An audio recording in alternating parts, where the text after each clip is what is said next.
In 9.1, we're going to be talking about similar right triangles, and one of the things that you'll notice is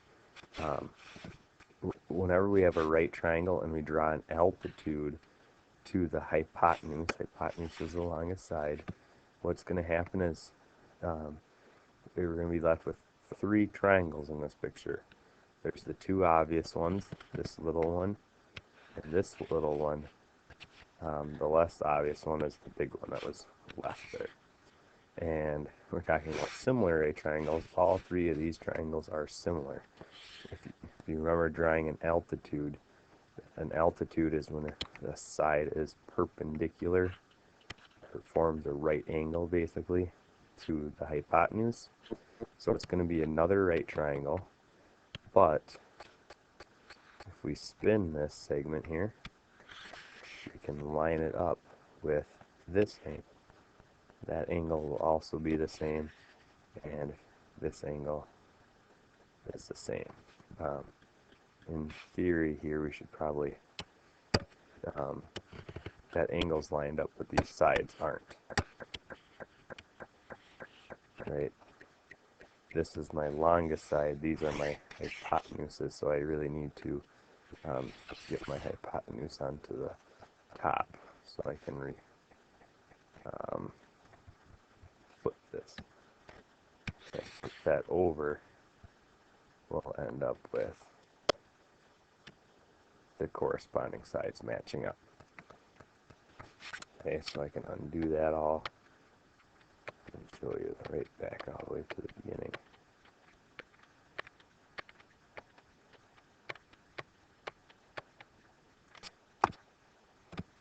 Okay, so we have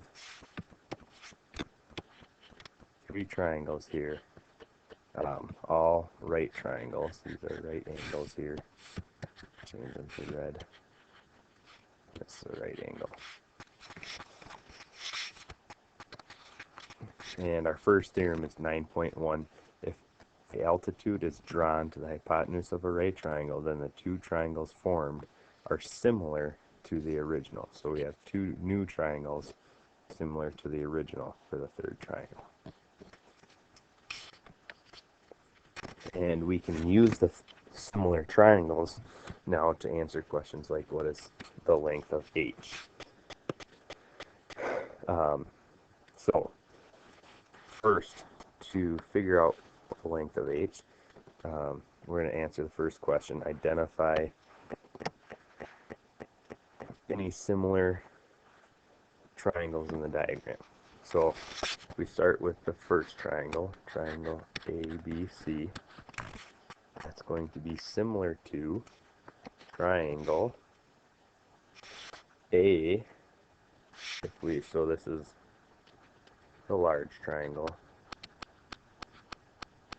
Let me try to write bigger so it comes out from here.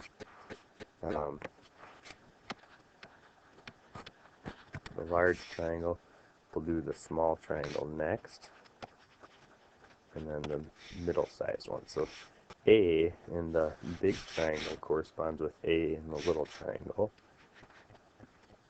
However, we would need to rotate this triangle, so this angle,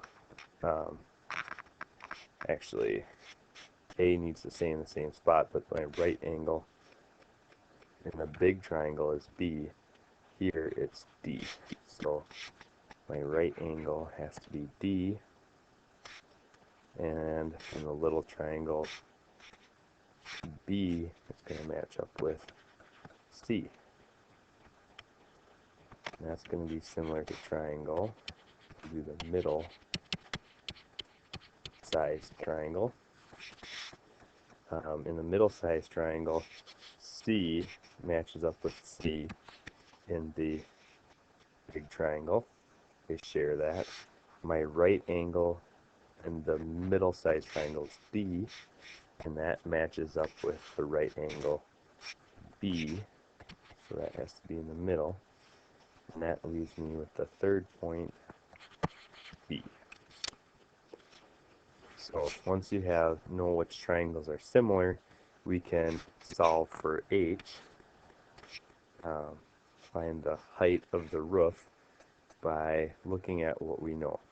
And I look at this and I know the hypotenuse, and I'm looking for the long leg. So I can use this triangle, and then I'd have to know the hypotenuse of my big triangle, and I need to know the long leg. Okay, so this is the long leg. Remember, legs are the non-hypotenuse segments.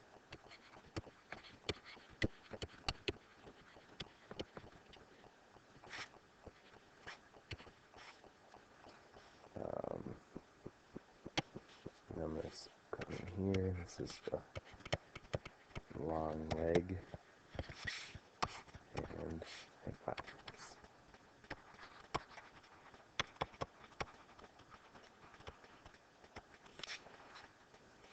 So I can set up a proportion.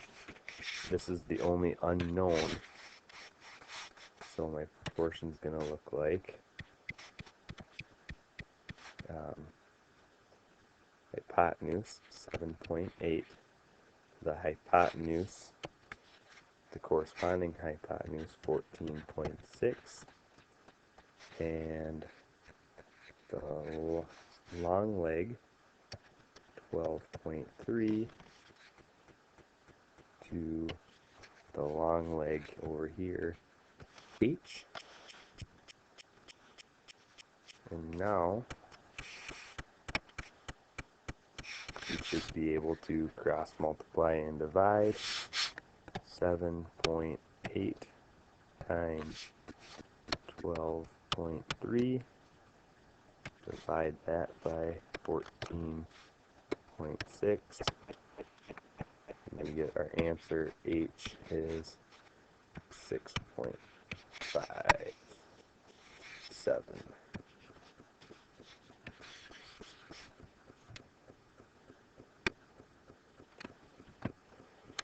Okay, so highly recommend labeling what you know about each triangle. Find something that you don't know and relate it to two things that you do know, two other segments. Some interesting theorems come out of this.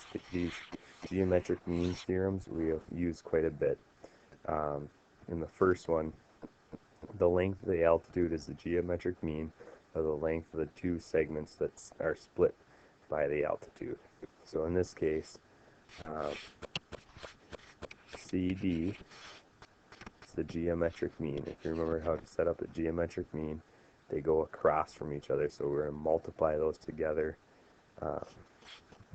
And that's going to equal, and it doesn't really matter where you put these, because remember, cross products, you're just going to be multiplying them together anyways. So you can set up a proportion pretty quick like this. This is most useful when the triangles become more like 45, 45, 90 triangles, where it's hard to tell which one's the long side and which one's the short side. The next theorem is the length of a leg of a right triangle is the geometric mean of the hypotenuse, that's the red segment, and the part of the hypotenuse that shares a vertex with a leg. So this is the part, and it's sharing a vertex with this leg. So the blue segment, once again, is the geometric mean. Forgot to label these points, but let's quick do that. A, B, C, D.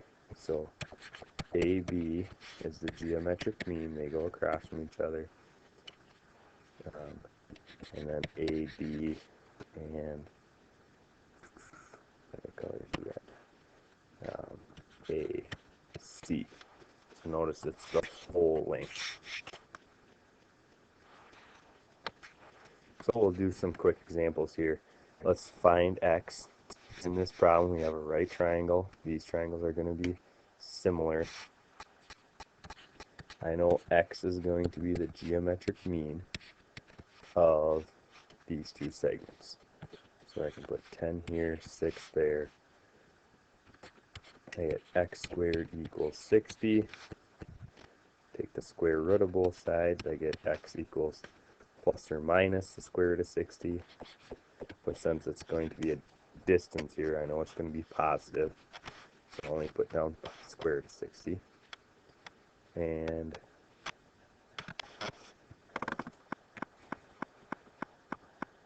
to simplify that,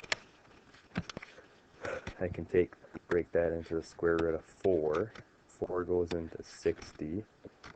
Once remainder 20. 4 goes into 20 5 times. Square root of 4 is 2. My answer is 2 times the square root of 15. Now, I'm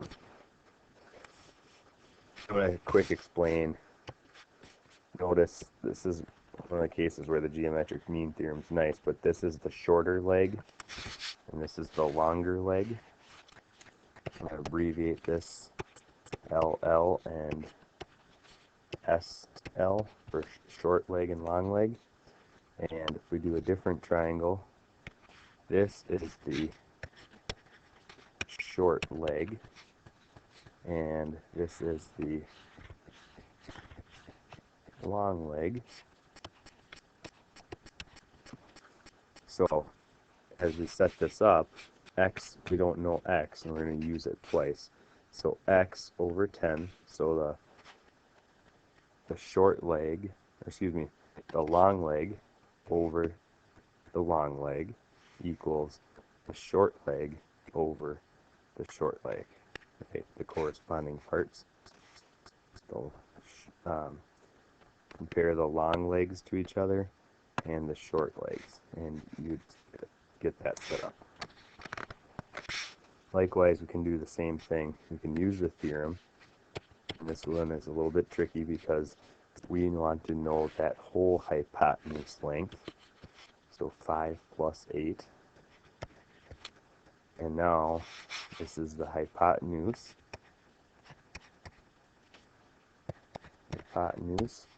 And this here is also a hypotenuse. Okay, so I should color coordinate this better, but this is the hypotenuse of the little triangle,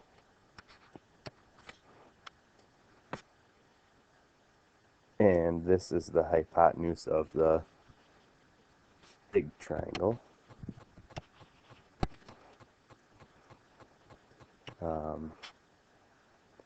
And then we have a short leg, and this is also a short leg. Right? This is the short leg of the big triangle. Big triangle's hypotenuse, and short leg of the little triangle. The little triangle. Trying to abbreviate it, but hopefully you can see how these segments are getting doubled up. So short leg to short leg.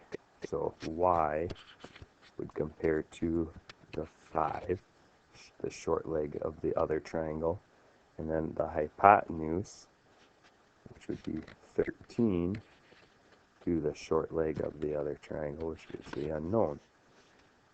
Cross multiply, the cross products are equal. That's 65, and here y equals the square root of 65, and 9 does not go in there. 4 doesn't go in there. We could check 16 and 25. 25 is not going in there. So that one can't be reduced because no perfect squares are factors of 65. There's your homework.